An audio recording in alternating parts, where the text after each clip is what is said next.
Welcome in to the Rockies Insider. I'm your Rockies Insider, Patrick Lyons, breaking down a series sweep by the Detroit Tigers over the Colorado Rockies, which included a doubleheader sweep in which the Tigers scored 21 runs and the Rockies scored only 3 for the worst doubleheader loss in Rockies history. Colorado falls to 6-31.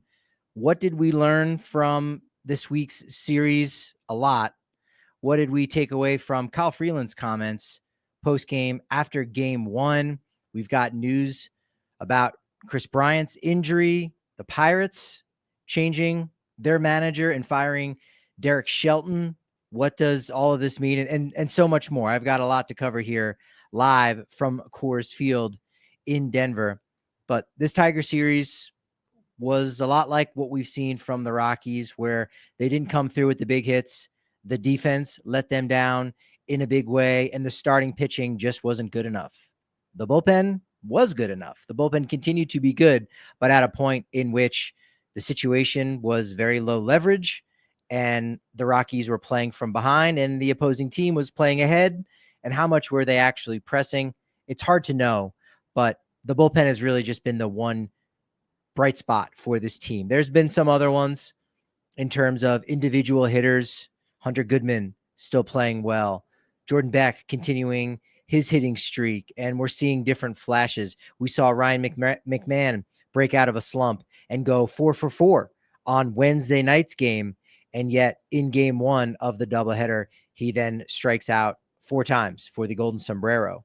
So Rockies just struggling in a big way, and one of the biggest takeaways I had from the conversations with Bud Black post-game was a question that I was asked about: how do you manage the frustration of being 6-31 and getting swept by the Tigers, who, keep in mind, they do have the best record in the American League, and they are a team that's been fantastic since the middle of last year when they surged into the postseason. But getting swept again at home, scoring 3 runs in a doubleheader, 6 in total in this series, and knowing that there's not much of a reprieve coming until you play the Marlins on the road in Miami in their ballpark, because this weekend the Padres are coming in with the second best record in the National League and in the National League West. They know Colorado really well, swept them, held them absolutely scoreless when the Rockies went to Petco Park. So there's a lot at stake there for both the Padres and the Rockies. Then you go out on the road to Texas, and then you go out on the road, you stay out against Arizona. It'll be interesting to see what happens in terms of the Tigers and Rangers series coming up this weekend, and then seeing what the Rockies are able to do to the Rangers, because you've got 3 teams that all play each other essentially over the course of a week. And so Detroit got an early 3-0 lead in this 3-team division I'm now creating, but it'll be interesting to see how those teams play one another, and you can get a sense of who's got the biggest advantage. And if you remember back to last year, it was this weekend.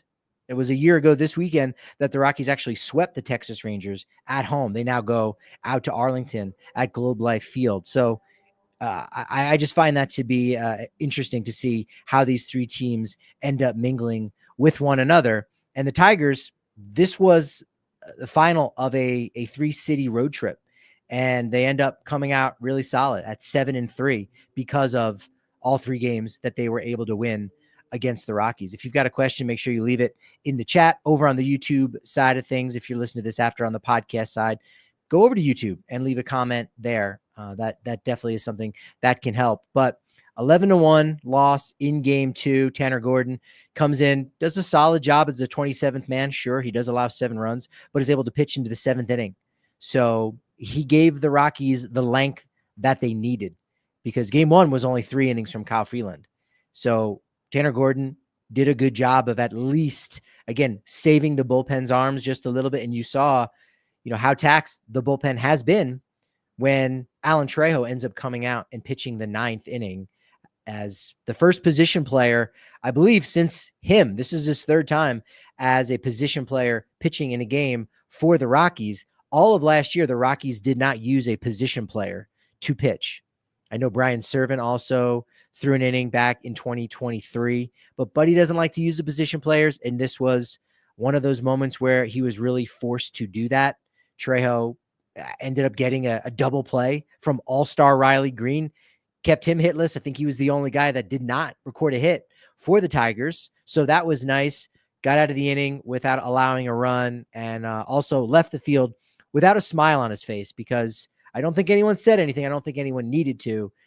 It was a day and it was a game that, despite, hey, that was kind of fun, I feel like a kid again. I got 3 outs. I'm a shortstop. I shouldn't even be in this game. Let's have some fun.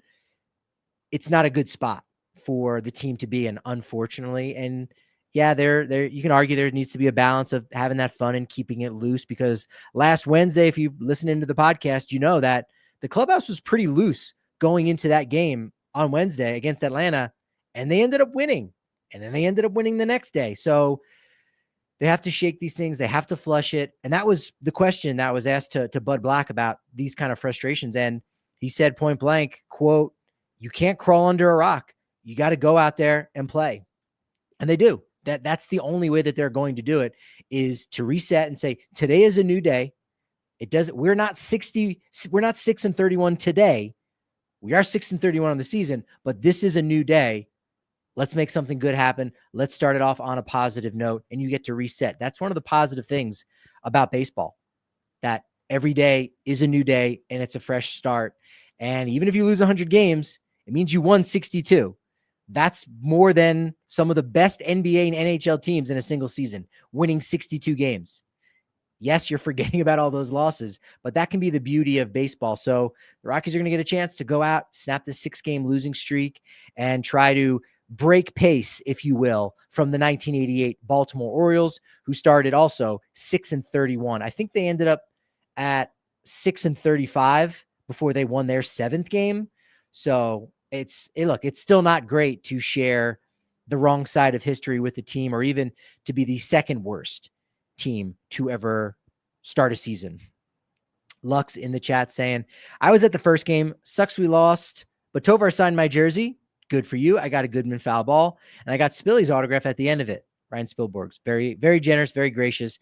That's certainly good to see. I thought you were going to say something about the Tigers fans, who, I'm not going to say they came out in droves, but they didn't get any pushback from Rockies fans. They were loud enough. They weren't obnoxious, but there just weren't a ton of Rockies fans that were in the ballpark between these 2 games. It was a little colder, not as nice on Wednesday night for a somewhat marquee pitching matchup. You had Chase Dollander versus Jackson Jobe, and both guys, got knocked around in that contest. Dollander had a 3-0 early lead, wasn't able to hold on to that. They lose 8-6 in 10 innings. Dollander was only able to go 3 innings. That was a career low for him. Was his first career outing without a strikeout. So that was disappointing. 3 walks, back-to-back starts now with 3 walks. Jackson Jobe, not a lot better. A career high in hits. He gave up 8. He allowed 6 runs, also a career high. So that was, for him, the first start. He didn't go at least 4 innings. In the second start of his career, where he allowed 2 home runs, those being to McMahon, who broke out of that slump with 3 extra base hits, and Michael Toglia, who also had 3 extra base hits in Wednesday night's loss. Both men with the 3 extra base hits. First time in a couple years since we've seen 2 players on the Rockies be able to do that. So Tigers fans were loud. They were, I think, loudest on Wednesday night when Jack White, that's right, Jack White, not to be confused with Jack Black, but Jack White of the White Stripes, who just got selected to go to the Rock and Roll Hall of Fame in Cleveland. He's a big Tigers fan. He's a big baseball fan. In fact, you might not know, but he owns a sporting goods company, an apparel company that mostly makes bats that have been MLB approved. They are in clubhouses. It's called War Stick without the K on the end. In fact, good friend Sean Spradlin, who does some incredible WBC content. He also works for them on the social media side of things. War Stick is also owned by Ian Kinsler. So Jack White in the building on Wednesday. Thought maybe he could swing by the first game on Thursday. He had a show at Mission Ballroom on Thursday night and Friday night. So, did he plan Did he plan this little tour, this stop in Denver on the Tigers? Yeah, probably. He's a baseball guy. He's absolutely a baseball guy. Ryan in the chat saying, Dick Monfort not think there's a dangerous precedent to set by failing to demand anything in terms of accountability from his leadership that's responsible for these awful seasons. That's a very loaded question for sure. I think, the expectations of the team is kind of critical. And that's where I think, you could get on an owner for is saying, hey, your expectations aren't high enough right now for this team. But if he feels that the general manager and the manager are meeting those expectations, as low as they may seem, certainly when you're approaching your third consecutive season of losing 100 games, those expectations are low. But I think the Rockies are trying to save money. I think they've got some financial, I don't want to say issues, but they are feeling the strain. Attendance is dipping. It's still way better than a lot of other teams, but it is still a dip that, they're expecting a certain amount of folks to come through these gates, and it's less and less each game, each year. And even the people that are coming through, they're getting big discounts because the Rockies are trying to make it more affordable and trying to make it more enticing to get people to come out to games at this beautiful ballpark behind me that you can see live on YouTube. So there are all of those challenges that are mixed up with one another that you may or may not agree with, but that, unfortunately, I think is somewhat of the reality of the situation with the 2025 Rockies and why they've been this way for, several seasons. Now, this was the third doubleheader for Colorado this season, the second one that they were swept. They lost the 2 to the Royals in Kansas City. In 2022, that's the most doubleheaders they played in a year, 7. So we're kind of on pace, right? We're still in the middle of spring. The weather is definitely not cleared up. Certainly when we hit September, there can be more of these. There were 6 in 2021. So 13 doubleheaders between 2021 and 2022. They played 76 total doubleheaders, 68 and 84 all time. They've swept 17 times, but they've been swept 25 times. This one on Thursday was their 9th time getting swept at home, the last occurring in 2019 against the Giants. It was interesting digging through the media guide. In 1999, they were swept by the Expos. And then 2 days later, they swept the Expos at home. So they played 4 games in 3 days. I don't know if it was a 5-game series, but hey, they got revenge. They exacted revenge pretty darn quickly. Now, in this second game, things fell apart pretty quickly after a 10-2 loss in the first game on Thursday. There was a ball that went through Ryan McMahon's mitt. This is the second time it happened. Originally, it was ruled a base hit because, Ryan McMahon did his job. His equipment did it. The pitcher did his job to get a ball hit right at a player. But again, he didn't make the catch. And so it was ruled a base hit. As it turns out, just like the last time this happened to Ryan McMahon, it was changed to an error. There was also a play in the first game in that third inning where the Tigers scored, or maybe it was the second inning. No, it was the third inning when they ended up scoring 2 runs, but it was the third error of that game in game 1 on Thursday afternoon where the ball came in from right field. Tolia didn't cut it, let it go through. Goodman, unfortunately, wasn't able to grab it, hit off his mitt, kicked away, and the runner from third base ended up scoring, and that was pure frustration right there. It seemed very logically that it was an error on Hunter Goodman, but no, that error ends up going to the right fielder, Mickey Moniak, despite the fact that he threw the ball on a line, did his job, cutoff man didn't cut it, catcher didn't catch it, but those are the rules. That's sort of the precedent for that. Philip asking, do you have access to the clubhouse? What is the vibe like? I wouldn't be the Rockies insider if I wasn't inside the clubhouse. So yeah, I'm like that. Vibe's not great. Post game, it's always been the case that after losses, it can be very solemn, and then you leave and you try to flush those things as you should. You shouldn't hang 31 losses on your person going into a game on May 9th. Now, the franchise, you can argue, can have that hanging on them or over them. What does that mean exactly? I don't know. But, the vibe in the clubhouse post-game is not great. Pre-game, it's not bad, but there does lack, some life at times. And that was one of the reasons why last week in that game against Atlanta, the guys, the clubhouse was packed. Everyone got their workouts early. They're playing cards. They're being jovial, smiling. The music was up, and it was like, it seemed like a different place altogether. And they went out and they stuck a big L on the reigning NL Cy Young Award winner, Chris Sale. So I think they need more of that. I don't think they need to wallow anymore in the start of the season. I think they need to say, hey, the season starts on May 9th. This is how they have to look at it. And I think they do. I think they're trying to do those things. It's not revolutionizing, a mental performance angle that they are not already thinking about on their own, but they need to flush it and say, okay, this is the start of a new season. Let's try to be 500 the rest of the way. Because if they're 500 the rest of the way, either now, the start of May 9th, or the start of this Padres series, or even if they did it on June 1st, even if they did it on July 1st, even if they did it on August 1st, if they play 500 baseball the rest of the way from even as late as August 1st on, and it's with a lot of these young guys, and players continue to take steps forward, young guys that you're looking at and saying, hey, this is a guy that we can count on for 2026. You feel a lot better about 2026. Right now, you're not thinking about 2026. I've said it before. It could be a couple years before the team gets back on track with some of the things that are going on behind the scenes with this franchise, and some unluck, right? Some bad luck and some bad decisions. So I think they need to just try to go out and flush it as much as possible. I don't know what the vibe is in the front office. I'm not there in those offices to know what that's like.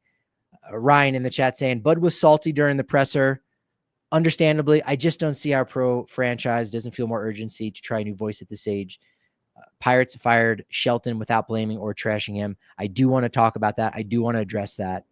But salty, yeah. I mean, sometimes, again, depending on the person asking the question, if the phrasing is slightly left of center, someone hearing that question is going to interpret a different way.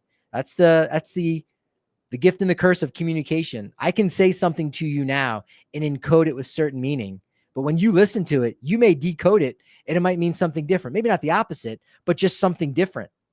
And that's where you got to communicate a little bit better and be a little bit sharper with your question. So yeah, Buddy, I think said, hold on. There was a correction that was in there, but then he listened. He gave the person the floor to clarify what they meant, and then answered that. So just a tough spot. Things are very frustrating, and I think rightfully so. The defense, bad in the second game, bad in the first. 4 unearned runs for Kyle Freeland. Rockies lead baseball with the most unearned runs allowed, and that was hung on Kyle Freeland, who did say after the game that he was frustrated in himself. It seemed like he was frustrated in the defense a little bit. After that error with the ball that got by Hunter Goodman, he did look at Buddy kind of in the dugout with, an intense look of frustration, but he was frustrated himself because he didn't go out and perform and do his job. The defense certainly could have helped him out, but he also said, you know what? Hey, the blame is on me. I failed us, and that's all I can control is what I do. So, that's the professional approach, right? He was asked about the Tigers and saying how when you look across that dugout, that was a team that, had lost 100 games a couple times and was really bad. And they were able to figure out a couple things and make it work. And you saw some of that frustration saying, hey, they're doing everything right and we're doing everything wrong. I first interpreted that as talking about the organization in general, but I think he was just saying in the game itself. So may have to follow up with Kyle what he meant by that. But then finally, he was asked as a Denver guy, as a Colorado guy, born and raised, went to Thomas Jefferson High School, not too far from Coors Field. What is this struggle like right now? What would he like to say to Denver sports fans about showing up at Coors Field and supporting this team? And, he took a second to collect himself and he got choked up. And he said, keep believing in us, keep riding, before walking off. And, it was very much a low moment for a guy who's doing everything he can. He is fighting not just for his team, not just for his teammates, not just for Bud Black, but for the city, He's trying to put the city on his back, right? He's got something similar to that tattooed on his body. He loves this city, and to see this be the worst team in franchise history to start a season, that's rough. And to know that no Rockies team had ever lost 100 games before 2 years ago, he was a part of that. He was a part of the second team to lose 100 games. And that's frustrating. And he can only do his part. And sometimes when you do that, it's not enough. And in the chat, I don't know how much longer I can ride, man. I don't know what to tell you as a fan. Look, that can be the beauty of being a fan, is watching your team when they're bad and supporting them and getting through those moments, because when they do get good, don't know when, you never know when, but when your team does get good, you can say you were there when there was allegedly 23,000 folks in attendance, or at least tickets sold, and the Tigers fans were out cheering the Rockies fans. Hey, I remember that moment. And then you're at a postseason game, maybe you're at an NL championship game at Coors Field, talking about those kind of war stories, right? That can be the beauty of it. For me, going to Phillies games at Veterans Stadium was a dump. It was a dump. But for a while, it was my dump, and I enjoyed it. And then when they got really good, you know, it felt like something of, hey, I was there when they were bad. It's easy to be there now when they're good, but it's a lot harder to be there now. And so everybody that's in this chat right now, you are a ride or die fan. Whether you want to be or not, you're stuck. You are stuck with this team. And certainly it is unfortunate that you're not seeing a better product. I do want to give some love, of course, to Angel Chivilli, who gave Colorado some great length, went out for a fourth inning, went 3 2/3 innings. He actually passed Jake Bird for most innings pitched by a reliever. He now has 24 innings pitched. So, I mean, shoot, you could argue that two of the best starting pitchers for the Rockies are in their bullpen, in Jake Bird and Angel Chivilli. So those guys are doing big things for this bullpen, giving the team a little bit of length. I was also thinking with Javier Baez, now a center fielder, have Baez and Bryant played in the same game against each other? And it felt like no. And it felt like a safe bet because, you know, frankly, Bryant has been hurt a lot. But 2025, Bryant on the IL, Baez here, no. 2024, same thing, no. 2023, they did play. In 2022, there was one game where Colorado went to Detroit. But the first time was actually in 2021, then when they were both traded from the Cubs, Baez to the Mets and Kris Bryant to the Giants. They actually had a game that they played against each other. It was cool. It would have been cool to meet Jack White, since he's a big baseball guy. And I mean, how can you not have any reverence for a guy like him? And didn't get a chance to see him or meet him. I wasn't at the game on Wednesday night, but it was super cool talking, or at least saying hello to Tigers announcer Jason Benetti. And props to him, because after calling 18 innings of Tigers baseball, probably very, very tired and fatigued, saw him, came down from the elevator, said goodbye, and hey, it was nice meeting you, Patrick. And I was like shocked that he remembered my name. So Jason Benetti, absolutely a real one. Padres preview. I'm just going to talk about the starting pitchers on Friday. It's Antonio Senzatella against Randy Vasquez at 6:40 Saturday. And so Friday, City Connect. I think, will this actually be the first time they wear the City Connect on Friday? No, this will be the second time. But Saturday's game is at 6:10. Bradley Blaylock and his 8.03 ERA against Stephen Kolek and his 0 ERA. There's an 8-run differential in the ERAs between these two guys. Now, it's not fair because Blaylock has only had 2 starts. Stephen Kolek only had the 1 for the Padres. But then on Sunday, Marquez against Nick Pivetta on Mother's Day at 1:10. Marquez has a 9.9 ERA. Pivetta has a 2.01 ERA. So that's pretty close. That's pretty close to the 8-run differential in pitchers' ERAs for Rockies and Padres. In the chat, I will always support the Rockies. It just sucks right now. Yeah. It's hard right now. It definitely is a challenge, but they're going to be here. They're going to try to do it. And they usually win around 50% of their games at home. So you can't hang your hat on that. When they go out on the road, it's obviously a much different story. But I think there's a million contributing factors as to why attendance is so good in Denver at Coors Field. And honestly, one of them that doesn't get discussed enough is winning half of your games at home, because the fans go home feeling pretty happy. Rockies Insider with Patrick Lyons, your Rockies Insider, inside of Coors Field with some injury updates to talk about. A lot of guys on the IL for Colorado. The Pirates making a big move. Everything going wrong with the Pirates right now. And they make a change at manager. We'll talk about that. But Kris Bryant has got to be the first player we discuss in terms of injury updates. Bryant headed on Thursday to Los Angeles for an ablation procedure. Because I am not a doctor, nor do I even try to pretend to be one on Twitter. I only know that it helps lessen the pain on nerves. And the one positive thing about this kind of not major surgery is, it can be intense, but the recovery period isn't that crazy. He should be able to begin rehab afterwards. And Bryant was hoping to actually get this procedure done last week, but the doctors, according to Thomas Harding of MLB.com, found some blood in that area. It sparked some fears and an infection, but thankfully he tested negative.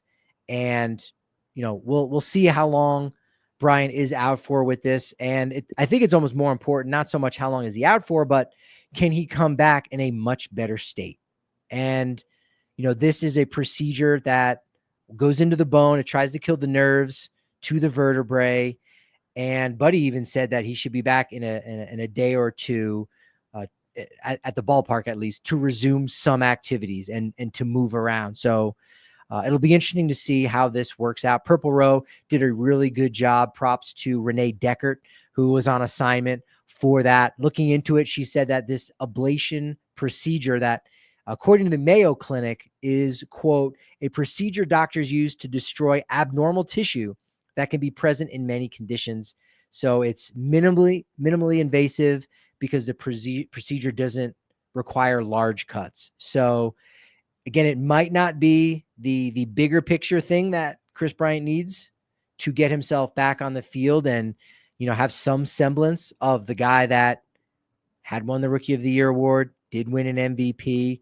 I think even getting, 70% of that player back would have some upside, but you got to go through certain steps. You can't just immediately go, hey coach, my elbow hurts. Well, let's put you under the knife. You're getting Tommy John surgery. It doesn't work like that. It absolutely doesn't work like that. In the chat, just feel bad for KB, man. That sounds painful. Yeah, that's really rough to not get the answers. I have someone very close to me that has gone to a lot of doctors that haven't always had the answers, or have said, well, let's kind of wait. Let's change this thing in your diet or whatever it may be. And maybe we'll get a solution from that. And you feel good. You kind of get excited, like, oh, okay, here's a solution. Might not be a solution that works, but is a solution that hasn't been tried. Let's try it. It doesn't work. And again, that is Kris Bryant's own level of frustration. Not only just watching, his team potentially lose 100 games for the third year in a row, and also not being able to do anything about it. So really frustrating for a lot of people in this organization. Some positive news, if you will, on the injury side of things for some other Rockies. Victor Vodnik with his right shoulder inflammation. He's now throwing at 90 feet. The injury, which is really at the back of his right shoulder, is taking a little bit longer than they were hoping. A little bit longer, at least, than the bicep inflammation that he had last year. Still another week or two until his first rehab assignment. Spoke with him before Thursday's game about, when he would be going back, because there'd been a lot of buzz about the rehab assignment and guys getting back. Even Charlie Condon earlier this week getting back, doing the rehab assignments with the Arizona Complex League team before going out to one of the Rockies' 4 affiliates. But Vodnik is going to have to wait a little bit longer for that first rehab assignment.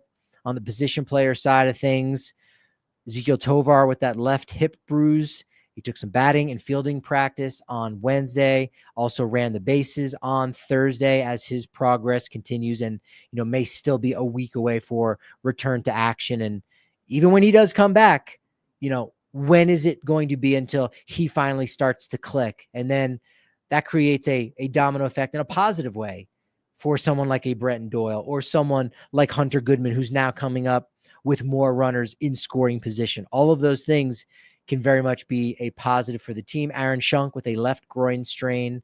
No comment on how somebody can have both a left and a right groin. I think that just means the left side, if you will. He was taking some ground balls on Thursday before the Tigers game. He's doing plenty of drills. Pretty much similar update for Thairo Estrada as he comes back from a fractured right wrist. He's on the 60-day IL. So he's even further away as he isn't even eligible to come off the IL until the end of May. Tyler Freeman spoke with him about his left oblique strain. He's actually going to go out on a rehab assignment Saturday, Sunday for the Albuquerque Isotopes in AAA. Team is in Oklahoma City. I asked him, I've heard some good things about that ballpark. I think that ballpark, Chickasaw Brick Ballpark, something like that. But I've seen pictures, looks like a good place. And he said, I've never even played there before because when he was with the Cleveland Guardians, all of their teams were pretty much in the Midwest and on the East Coast. The only overlap that Cleveland affiliates have with the Rockies affiliates is in the Eastern League in AA. So when he was with the Akron Rubber Ducks, sure, he might have gone to Hartford and experienced Duncan Park. But other than that, not playing in the California League with the Fresno Grizzlies, not up in the Northwest League with Spokane. So this will be a first experience for Tyler Freeman in the PCL. Jeff Criswell has been around the ballpark. He's on a couple road trips as well. After the Tommy John surgery he had during spring training on March 11th, he'll, of course, be out for the season. He had a nice little arm sleeve on. And it was nice that he didn't have the mechanical brace on, at least, getting a little bit of fresh air for that. And then Austin Gomber, finally, he has increased his long distance tossing to 90 feet. March 28th, had that opening night start with Albuquerque and then had to shut things down. So he's also on that 60-day IL and, has a ways to go before he gets back. It still could be another 6 weeks away. Wouldn't shock me if we don't see him start a game until late June. And that's just kind of how it is. But let's talk about the Pittsburgh Pirates. If you've got any questions, go ahead and leave them in the chat so I can address them. Philip with the big save, Chickasaw Bricktown Ballpark. I knew I was missing some word in there, but that's a beautiful one. That's sort of like a modern classic. I think that might have been built in the 90s, late 90s, maybe early 2000s, but really nice ballpark. Also in the chat, this team needs Tovar back. Jesus saying, how's Zach Veen? He's playing well. He's doing all right. He's doing his thing back in Albuquerque, doing his best to try to get back to Coors Field, working on the different things that essentially exposed him here at the major league level. And sometimes you have to be shown those things that you need to change before realizing, hey, I need to do that. Right? I need to do that. Yes, pointing out in the chat, Veen is not a bust. No, it's not. And again, everybody has different definitions as to what bust might mean. What if you are drafted in the first round, if you're not a Hall of Famer, you're a bust? A lot of guys are busts, right? I don't know how to define something like that, but certainly not. He's still a young guy, and I think he's going to end up contributing a decent amount for the team. Got a couple things that he needs to work on. And again, seeing that firsthand rather than just hearing it from your coaches, I think is going to have much more of an impact, right? Like the actual tangible experience is always going to be way more than just hearing something from someone else. All right, I guess I have to trust you and change what I'm doing. Why would I change my approach? I was the, 9th overall pick in a draft out of high school. I was passed up from guys that were 2-3 years older than me that were, tearing the cover off the ball in the SEC, but I was drafted 9th overall. Obviously I did something right. I don't need to make many changes. And you get to the majors, you move up and you finally have to learn, you know what? Maybe there are some things I need to tweak in my game. You live and you learn. Majority of ball players, a majority of athletes have to go through that process, those growing pains, if you will. But the Pittsburgh Pirates, made a move on Thursday to relieve the duties of Derek Shelton, who had been in place since 2020. In fact, he came in after Clint Hurdle was let go after the 2019 season, compiled a 306 and 440 record, topped out at 76 wins twice for the Pirates, had back-to-back 100 loss seasons in his first two full-length seasons. He was there in that shortened 2020 year. I think they only won 19 games. But in 2021, 2022, they lose 101. Then they lose 100 games in 2022 and kept his job, which is kind of a newfangled concept in some ways, because he wasn't the only one. He wasn't the only active manager that had lost back-to-back 100 games that is still managing. Mark Kotze has lost 100 games in back-to-back seasons and is still employed by his team. And yes, our very own Bud Black still in charge here in Denver. Now, Shelton was the first hire, really, by GM Ben Cherington after he came over from the Red Sox, and it fortunately did not work out. Don Kelly, who was the bench coach, is now the manager, permanent manager. This is not an interim situation. So Don Kelly is going to see the Pirates the rest of the way. And maybe that brings about some change. If you remember, the Pirates had a really hot start in 2023. Then in 2024, they started off hot, and it seemed like, okay, they're going to have learned from the fact that the wheels fell off after about a couple months after a really good start in 2023. And no, the wheels fell off even quicker in 2024, and they weren't able to do that. So maybe now, despite the fact that they're having less momentum at this point in the season, that can bring about some change. And the guys playing behind Paul Skeens and, prospects like Bubba Chandler coming up, maybe that will do something to that clubhouse, a new voice that will help some of those young players take another step forward. And maybe that franchise can get themselves back on track just a little bit. I got an email talking about, from a subscriber to the Rockies Insider newsletter about the odds of, managers that are on the hot seat. I talked about that last week with, Buddy to some degree being on the hot seat, Ron Washington for the Angels, John Schneider for the Blue Jays, Brandon Hyde of the Orioles. And then after that, I don't think these guys are on the hot seat, but, certainly depending on what is going on behind the scenes, maybe it's a little bit hotter than you would like. But Dave Martinez of the Nationals, he's been there a while, won a World Series there with the Nats in 2019. Rocco Baldelli with the Twins, they didn't do a good job of investing this past offseason, so I think that's more in the front office. Joe Espada of the Astros, Aaron Boone of the Yankees, he's always on the hot. If you're a manager for the Yankees, you're always 1 week away from getting fired. Even if you start 20-0 to start your season, if you lose the next 7 games, hey, I don't know. I think we might need to make a change. The Denver Post is going to love putting that on their back page. And then Rob Thompson, which, again, for a guy that has taken that team to the World Series, I don't think that seat is very hot at all. But the Pirates, man, they've been going through it. I think in a lot of ways, like the Rockies.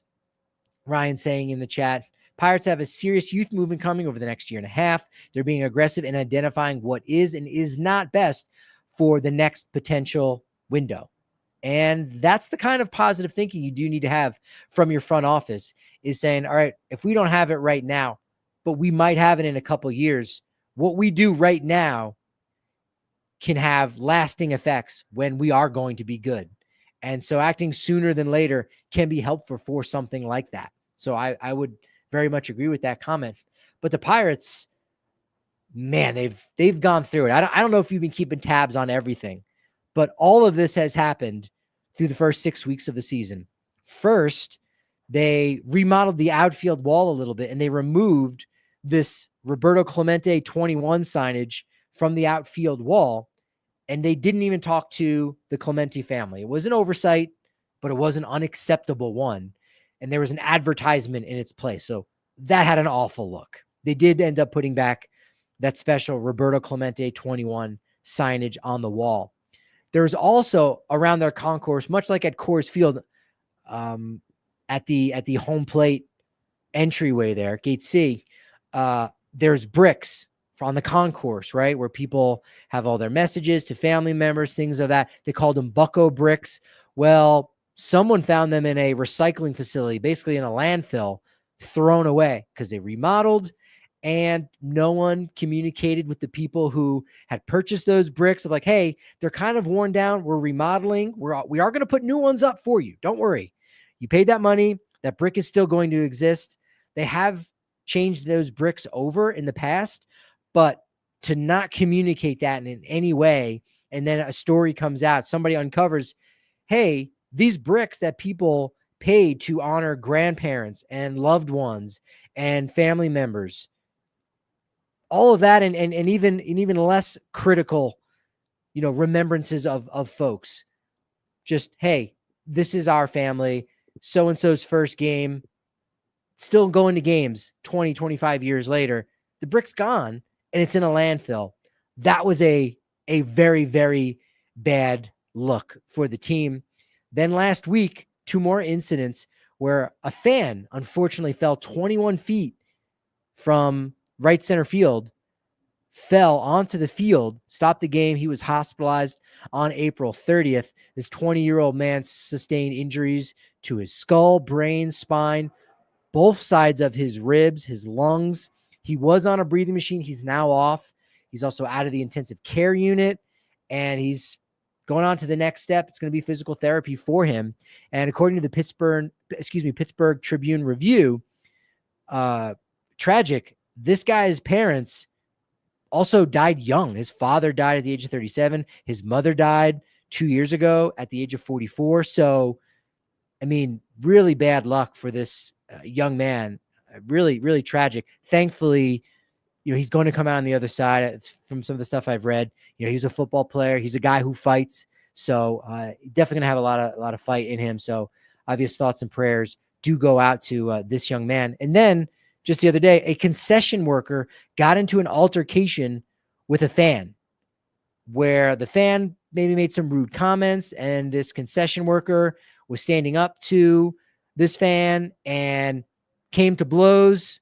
The guy was spitting on the concession worker. He took his belt off, was whipping the guy. Pretty crazy video if you've seen that. Maybe even crazier is that this guy was only suspended and not fired for these actions. I don't know what's going on in Pittsburgh right now, but what's not happening is Derek Shelton captaining the ship for the Buccos. No pun intended. So yeah, what's going on in Pittsburgh? It's pretty wild. And then on top of that, there have been a lot of signs. Someone rented a plane with the flag in the back, trailing, saying sell the team. There's been billboards in Pittsburgh going out to Bob Nutting, the owner of the Pittsburgh Pirates, to sell the team because, under his ownership, they've really struggled in a rough way. And so, Pittsburgh trying to turn a corner, I'm not going to say making Derek Shelton a scapegoat, because, to get better, sometimes you do need to make those moves. And that is part of that. And so there's also those optics of, it feels like you're putting a lot of this, on that player versus, anything else. So hopefully Pittsburgh and Pittsburgh fans who've certainly been through it, it's been a while since they've been to the postseason. I think it's both them and the Angels who have not made the postseason the longest length of time. And the Rockies are right there. 2018 was, it's a while ago. This is going to be their 7th consecutive losing season. And not sure when things are going to turn around for them. So we got the Padres in town before that road series. We'll see if the Rockies can be a thorn in the Padres side, because the Padres have been a thorn in the Rockies side many, many times when they've been good. And, sometimes they've been able to return the favor. I know the last couple years, the Rockies have hung a loss on the Padres at certainly some inopportune time for the Padres to take those L's. And we'll see if this weekend the Rockies can kind of restore their faith in the fan base just a little bit, score more than 6 runs this weekend on what's really not the Padres' best starting pitchers, because a lot of their best starting pitchers are on the IL right now. Yu Darvish, probably being tops among them with elbow inflammation. He has not pitched yet at all this season. Joe Musgrove had that Tommy John surgery at the end of last year, so we won't even see him until 2026. Knuckleballer Matt Waldron. It's always fun when a knuckleballer is coming at altitude. Like that's pretty unique. That's pretty interesting to say the least. But we're going to get Vasquez, Kolek, and Nick Pivetta, who's, you could argue their ace. A shrewd pickup from the Red Sox this off season. So no Michael King, who has himself a complete game shutout, 1 of 2 this year, did that against the Rockies in San Diego, and no Dylan Cease, who is going to be a free agent after this year. So the Padres, despite, really being up to the edge where if they're not good, they could sell off a lot of pieces because their cupboards are barren when it comes to their farm system. They've already utilized so many of those pieces. And if they're bad, they can turn around, trade a lot of those pieces, for quantity, right? They're giving up quality like they did in the Juan Soto deal, but they ended up getting quantity, right? They ended up getting Michael King, who was really good. They got Drew Thorpe, who they were able to turn around and flip in that deal to get Dylan Cease. So they're really good right now. And yeah, they've got some trade pieces. I think they can still be creative. That's one of the things I talked about the other day. Not going in detail, not going in depth just yet about who the Rockies could trade, who's going to be on the trade block for them. But when there are a ton of teams in the National League that are near, at, or above 500, that means there's going to be that many less suitors or trade chips that are available out there for teams that are in the bottom of their division. So that means the prices are going to be up a little bit more, but it also means teams can get a little bit creative.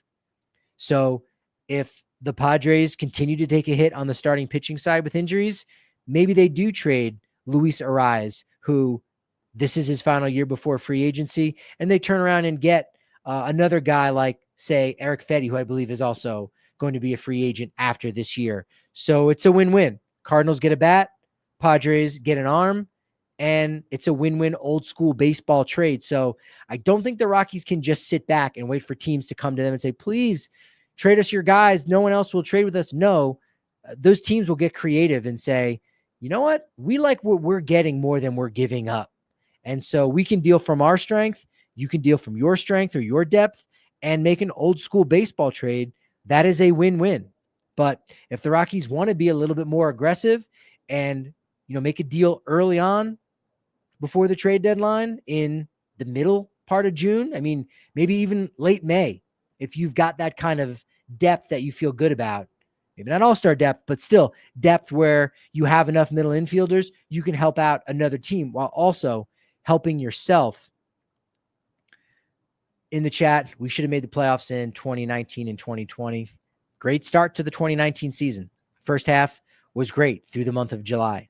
I said it before. If you look at the end of 2016 and the first half of 2019, I mean, that right there is a playoffs team. So yeah, we say they went to the postseason in consecutive years. It really feels like it was more like 3 years, not 3 seasons, but 3 years where they were really solid. They were really good. And in 2020, they get off to that hot start, and it's a 60-game season. So, hey, maybe you can catch lightning in a bottle, and they're really bad the final rest of the way. Finally, low-key wonder what contract Ariz would get. Don't know. That's the beauty of free agency, because teams can, how do I phrase this? Teams don't have to pay young players. If you're not arbitration eligible, and even when you are arbitration eligible, you're getting underpaid for what you're able to do. So then when you become a free agent, you're not a young player anymore. Your best years are more likely than not behind you. Now you're going to get paid more than you're actually worth. But the teams can afford that because they're paying so much less to these other players. And that's where those overpays can come in, and it ends up being fine. It doesn't really, cripple too many of the franchises. Sure, it can definitely be somewhat of a handcuff. And, the Rockies, case in point, they had an extra $27 million to go around. They might have been able to make different maneuvers and acquire different players and maybe have a little bit of flexibility to go to a team like the Cardinals and say, look, I know you weren't able to get rid of Nolan Arenado, and he's not coming back here, but Ryan Helsley, we don't necessarily need a closer, but okay, we'll take Steven Matz off your hand. He can be in our rotation. We'll take Eric Fedde off your hand. Maybe we'll take them both off your hand and pay them a combined $27 million. You could pay down a little bit. You can throw a prospect our way for saving you a little bit of money. And then we can flip Fedde and Matz at the trade deadline and get back even more.